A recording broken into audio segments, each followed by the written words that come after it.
Meet Emma. She lives in Canada and uses Canadian dollars every day. One morning, she books a flight to Japan for her vacation. When she goes to the exchange counter, she gets confused. 1 Canadian dollar equals 110 Japanese yen? Why not 1 to 1? Who decides this difference? Why isn't money equal everywhere? Don't worry, we're about to find out. Welcome to the fascinating world of currencies. Every country has its own type of money, and its value shows how strong or weak it is compared to others. For example, 1 US dollar might equal about 0.9 euros or even 25,000 Vietnamese dong. That difference is called the exchange rate. But these rates don't stay still. They change every single second based on global trade and demand. It's just like a giant market where prices rise and fall. The more people want a currency, the higher its value. The fewer people want it, the lower its value. That's the basics of how money becomes stronger or weaker. But how did all this begin? Long ago, money was backed by gold. Each country had a stash of gold in its vault to support its currency. This system was called the gold standard, and it made exchange rates very stable. You couldn't just print more money than the gold you had. But as countries grew, they needed more cash. Wars and major crises made it impossible to keep enough gold. So, by the 1970s, most countries dropped the gold system. They moved to something called fiat money. Fiat money means a currency has value simply because people trust that it does. It's not backed by gold or silver anymore. That dollar bill in your wallet is just paper, but people believe in its worth. And that belief keeps the whole system alive. If people lose that trust, the money loses its value. That's what happened in places like Zimbabwe and Venezuela. They printed way too much money, and prices exploded. People stopped believing in their currency. Soon, even a wheelbarrow full of cash couldn't buy a loaf of bread. So, trust is really the heart of a currency's value. When people believe it's strong, it stays strong. When that trust disappears, so does its value. Another huge factor is inflation. Inflation just means prices go up over time. When there's too much money floating around and not enough goods to buy, money loses its power. Imagine buying 3 apples for $1 last year. If this year you can only get 2 apples for that same dollar, that's inflation in action. A little bit of inflation is normal and even healthy for an economy, but too much of it destroys value.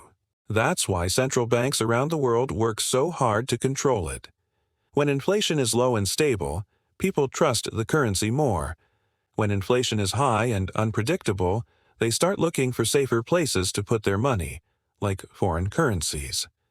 Next up, we have interest rates. The interest rate is basically the cost of borrowing money.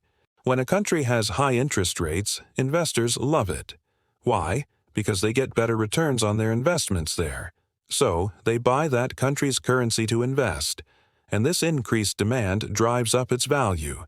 But if interest rates fall, investors might pull their money out and look elsewhere. Demand drops, and the currency weakens. Central banks are constantly adjusting these rates. They might raise them to fight inflation or lower them to give the economy a boost. It's a very delicate balancing act.